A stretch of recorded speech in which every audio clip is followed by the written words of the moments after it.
श्याम सुंदर सबका स्वागत करने लगे। गोपियां बड़ी प्रसन्न हुई। कन्हैया बोले, हाँ तुम रात्रि में ये देखने के लिए आई हो कि यहाँ शरद पूर्णिमा की चंद्रमा किस रात्रि में यमुना जी कैसी लग रही है। जल्दी जल्दी सुंदर सा दर्शन कर लो। रात्रि में अकेले स्त्री को दाएं बाएं ऐसे नहीं भटकना चाहिए। जाओ अपने अपने घर लौट जाओ। सारी गोपियां सुनकर के आश्चर्य में पड़ गई कि पहले तो बांसुरी बजा बजा करके बुला लिया, अब जब हम पास में आ गए तो हमसे कह रहे कि जल्दी जाओ। कन्हैया ऐसे ही है, पहले जीव के चित्त में प्रेम जगाते हैं, फिर आकर्षित करते हैं और फिर भक्त की परीक्षा करते हैं। और परीक्षा में जो उत्तीर्ण हो जाता है ना, फिर उसी को परमात्मा का संग प्राप्त होता है। बंधुओं, ठाकुर जी ने कहा, देवी अब तो तुमने दर्शन कर लिया, जाओ। गोपियां बोले, कन्हैया हम अब कहीं जाने वाले नहीं है, अब हमें तुम्हारी प्राप्ति हो गई, हम क्यों जाएंगे। कन्हैया बोले, देवियों देखो, जीवन में सबसे बड़ा व्रत जो होता है ना, वो पातिव्रत्य व्रत होता है। जो स्त्री अपने पति का कहना मानती है, उसकी आज्ञा का अनुपालन करती है, उसकी सेवा करती है, उसे जीवन में सारे व्रत करने का प्रताप फल प्राप्त हो जाता है। इसलिए जाओ, तुम पतिव्रता हो, विवाहिता हो, अपने अपने घर को लौट जाओ। मैं तुम्हें बताता हूँ व्रत जीवन में धारण करने से क्या होता है। एक बार क्या हुआ कि एक व्यक्ति था, व्यापारी था, अक्सर करके व्यापार करने के लिए जगह जगह जाता था, लंबे लंबे समय तक बाहर रहता था। तो वो बहुत दिन के बाद में घर लौट करके आया।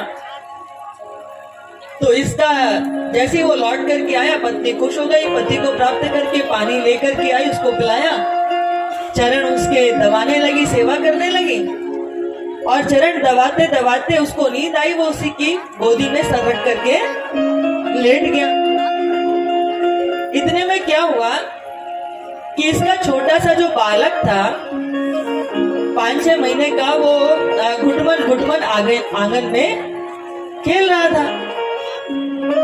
तो बंधु, आपने गांव देहात में देखा होगा कि एक तो चूल्हा होता है जो उठावन की हम एक स्थान से दूसरे स्थान ले जाते हैं, और कई बार गांव में एक बरौसी बनाते हैं कि थोड़ा सा गड्ढा करके भूमि में चूल्हा बनाते हैं कि जिसमें गायों के लिए दलिया बनता है, दूध खूब देर तक औटाते हैं।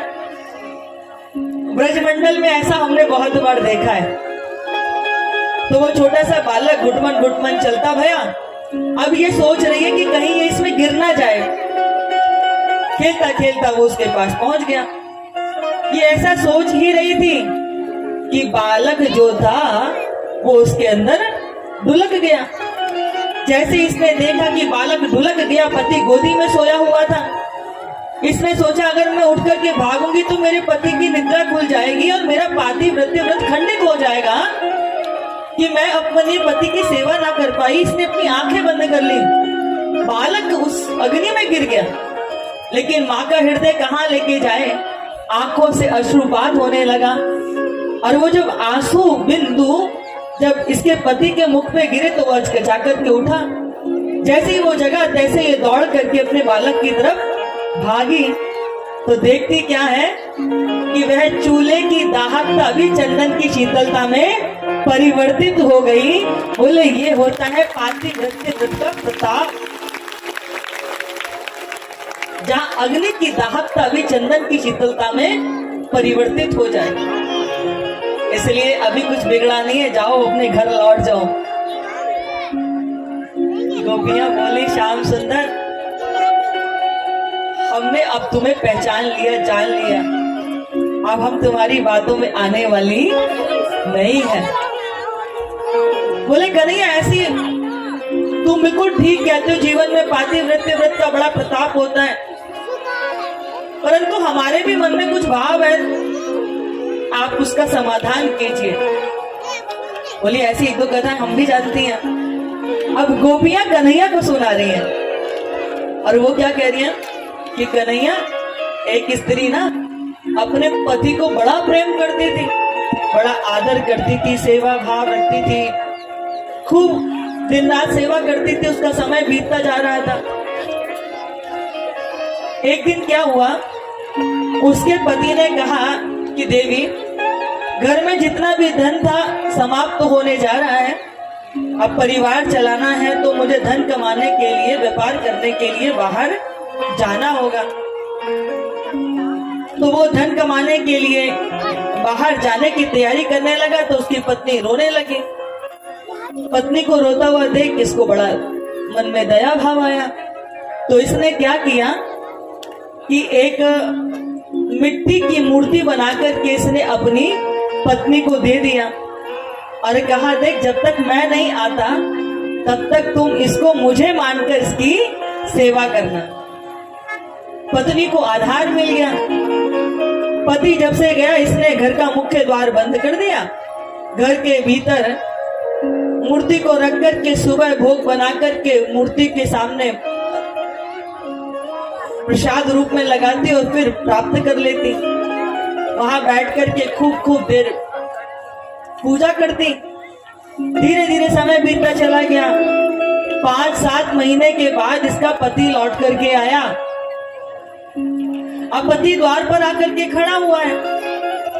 गोपियां बोली, श्याम सुंदर, अब बताओ इस स्थिति को क्या करना चाहिए। कन्हैया बोले, ये भी कोई पूछने वाली बात है। अरे जब उसका पति आ गया, असली पति आ गया, तो मिट्टी की पूजा छोड़ करके द्वार खोलना चाहिए, पति को भीतर लाना चाहिए। गोपियां बोली, तो यही तो हम कहना चाहते हैं कि जब आत्मा का पति परमात्मा मिल गया तो फिर इस आड़मास को पूजने की आवश्यकता क्या है। मेरे तो गिरधर गोपाल दूसरो ना कोई, जाके सिर मोर मुकुट मेरो पति सोई, असुवन जल सींच सींच प्रेम बेल बोई, अब तो बैल गई अमृत फल होई, दधी की मथानी बनी प्रेम ते बिलोई, माखन सब काढ़ लियो छाछ पिए कोई, संतन ढिंग बैठ बैठ लोक लाज खोई, दासी मीरा लाल गिरधर तारो अब मोई। मेरे तो गिरधर गोपाल दूसरो न कोई, जाके सिर मोर मुकुट मेरो पति सोई। और ऐसे बर को कहा बने जो जन्मे मर जाए, बर बरिए गोपाल को चुड़ लो अमर ऐ जाए। बंधुओं, सबसे बड़ी बात जो यहाँ पर ध्यान देने युक्त है वो क्या है, भागवत जी में कहीं नहीं लिखा हुआ कि किसी गोपी को ढूंढने के लिए उसके पिता, पति, भाई, बंधु कोई आए हो। अगर आपकी बहन, बेटी, माता ना मिले, ना आए तो आप जाओगे ना देखने के लिए कि अभी तक आई नहीं है, चिंता होती है। कोई ढूंढने नहीं गया। और ये जो महाराष्ट्र की जो रात्रि है ना, वो कोई एक आध रात्रि नहीं है। 6 महीने पर्यंत तक महाराष्ट्र की लीला चली है बंधुओं। 6 महीने तक, 6 मास तक, क्योंकि ये सारी गोपियां शरीर से घर में ही हैं, केवल आत्मा परमात्मा से मिलन करने के लिए यमुना जी के तट पर पहुंचा है। ये गोपियां क्या है? ये गोपियां है जीव। कृष्ण क्या है? ईश्वर। ये तो जीव और ईश्वर का मिलन है, आत्मा और परमात्मा का मिलन है। ये कोई साधारण लीला नहीं, ये आत्मा परमात्मा का मिलन है। इसीलिए तो महाराज है, इसीलिए महाराज।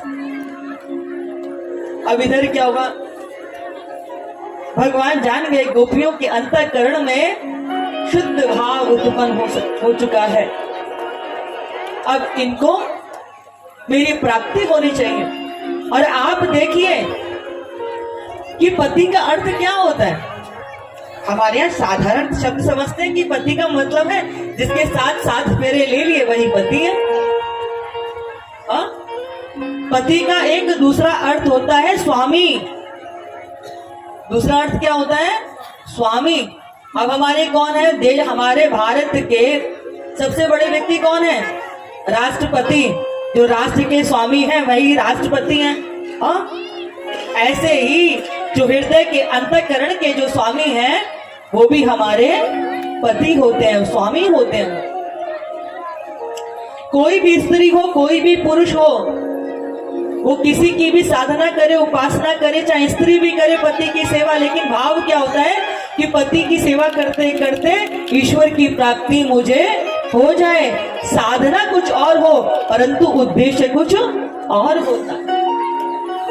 प्राप्ति तो जीव ईश्वर की ही चाहता है। अब जितनी गोपियां थी उतने रूप धारण करके भगवान ने उनके साथ नृत्य करना प्रारंभ कर दिया। बंधुओं, थोड़ा सा ही नृत्य प्रारंभ हुआ था कि यहाँ पर मान और अभिमान प्रकट हो गया। मान और अभिमान में फर्क होता है। अभिमान होता है जहाँ व्यक्ति को देह पर, धन पर, वस्तु पर अभिमान होता है, और मान होता है जैसे राधा जी के हृदय में आ गया कि जैसे ये सबके साथ व्यवहार कर रहे हैं ऐसे ही मेरे साथ व्यवहार कर रहे हैं, तो राधा जी को मान हो गया। सारी गोपियां सोचने लगी कि हम इतने श्रेष्ठ हैं, सुंदरी हैं कि प्रभु हमारे साथ नृत्य कर रहे हैं। भगवान ने कहा मान और अभिमान को तोड़ना आवश्यक है। मेरे प्रभु राधा जी को लेकर के अंदर ध्यान हो गए। सारी गोपियां प्रभु को पुकारने लगी हैं, यत्र तत्र सर्वत्र जो है ढूंढने लगी हैं। कहते हैं कि प्रभु इस विरह रूपी अग्नि में ही जलाना था, तो फिर हमें कालिया नाग के दूषित जल से क्यों बचाया? हमें अग्नि से जलने से क्यों बचा लिया? जल करके भस्म हो जाने देते। मूर्छित होती, भूमि पर गिरती, बड़ी विचित्र स्थितियां उन सारी गोपियों की हो गई। सारी गोपियां भगवान को पाने के लिए इधर से उधर भटकती घूम रही हैं। राधा जी को लेकर के भगवान कृष्ण अंदर ध्यान हुए। अब राधा जी को लगा कि देखो सबको छोड़ करके मुझे लेकर के आ गए हैं। तो कन्हैया जी ने कहा कि देवी तनिक बोझ लगता है, तुम नीचे उतरो। और जैसे राधा जी को उतारने के लिए कन्हैया झुके, तैसे कन्हैया राधा जी को छोड़ करके भी अंतर ध्यान हो गए। राधा जी समझ गए प्रभु को मेरा मान उचित नहीं लगा। बंधुओं, भगवान तो निर्मल हृदय में वास करते हैं। जहाँ पवित्रता होती है, जहाँ निर्मलता होती है, सहजता होती है, सरलता होती है। इधर क्या हुआ? सब प्रभु को पुकार रहे हैं। वट वृक्ष पड़ता है तो वट वृक्ष से कहते हैं कि आपको तो सारी ये दुनिया विष्णु का रूप मानती है। आपकी शाखाएं दूर दूर तक आकाश में फैली हुई हैं। आप ही बता दो कि श्याम सुंदर कहाँ चले गए हैं। परंतु वट वृक्ष कुछ उत्तर नहीं देते। पीपल का वृक्ष मिला तो कहते हैं कि आपको तो सब नारायण का रूप मानते हैं। आप ही बता दो कि हमारे प्राण वल्लभ कहाँ चले गए। कुछ तो उत्तर दो, कुछ तो वाणी से बोलो। परंतु कोई उत्तर नहीं। तुलसी से विनय की कि आप तो प्रभु की प्राण वल्लभा हो, प्रियतमा हो, आप तो कुछ उत्तर दे दो। लेकिन तुलसी भी जब उत्तर नहीं देती तो भूमि पर गिर पड़ती हैं, पछाड़ खाकर के रुदन करती हैं। धरती से कहती है, हे धरती माँ, श्याम सुंदर कहीं भी गए होंगे, गए तो तुम्हारे ऊपर से ही होंगे ना। तुम्हारा प्रेम का, तुम्हारे ऊपर उनके चरण का स्पर्श, उनका स्पंदन तो तुम्हें प्राप्त होता है ना माँ, तुम ही बता दो। लेकिन आज कोई उत्तर नहीं दे रहा। चहुओर मौन। और बंधुओं, गोपियों की ऐसी स्थिति कि कभी कभी रुदन करते करते गोपी को ऐसा लगने लगता कि वही श्याम सुंदर है। फिर कहती जल्दी आ जाओ, आ जाओ, मैंने गोवर्धन को उठा लिया है, मेरी शरण में आ जाओ।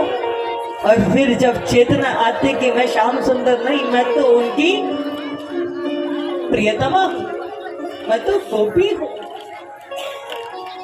सारी गोपियां रुदन करती हुई इधर से उधर राधा जी भी मिल गईं। अच्छा, तो आपको छोड़ के भी चली गई। वो चलिया पहले तो लोगों को प्रेम करना सिखाता है, और फिर निर्दयी छोड़ के चला जाता है। ये जो विरह है ना बंधुओं, ये जीवन की सबसे बड़ी उपलब्धि है। विरह, विरह समझते हैं? विरह क्या होता है?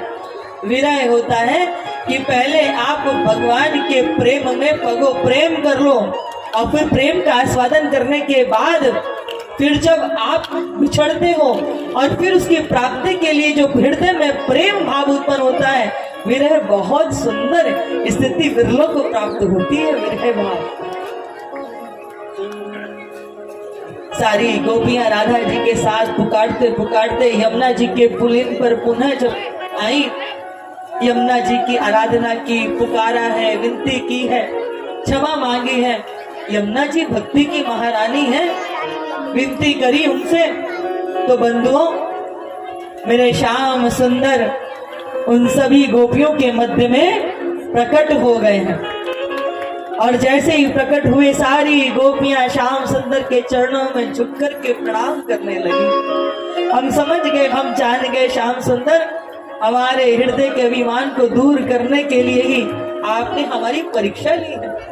और यहाँ विरह में गोपियों ने बड़ा सुंदर गोपी गीत गाया है, जयति तेदिकम जन्मना व्रजा। बंधुओं ये गोपी गीत भागवत जी के प्राण है, प्राण।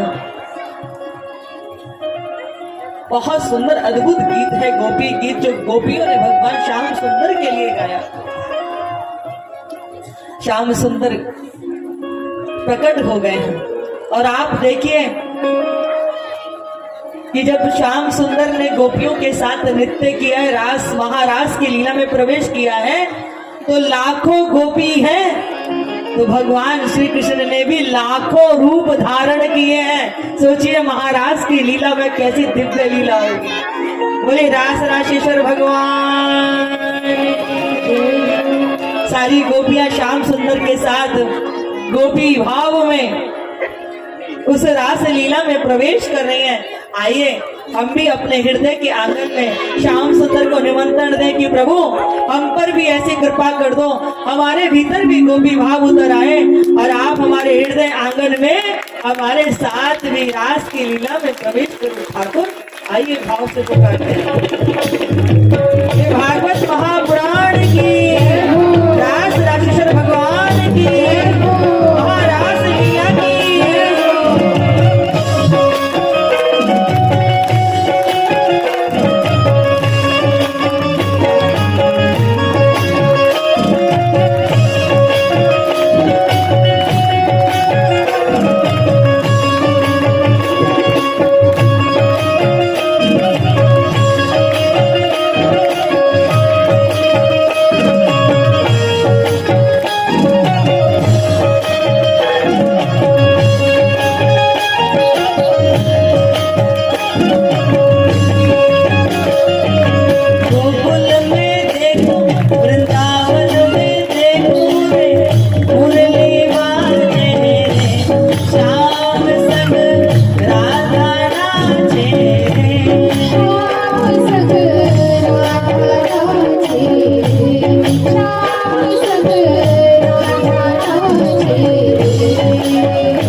प्रेम से दोनों हाथ जोड़ के।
एक बार सभी अपने नेत्रों को बंद करके दोनों हाथ उठा लेंगे और भाव से सभी महाराज की इस लीला में अंतःकरण से प्रवेश करेंगे।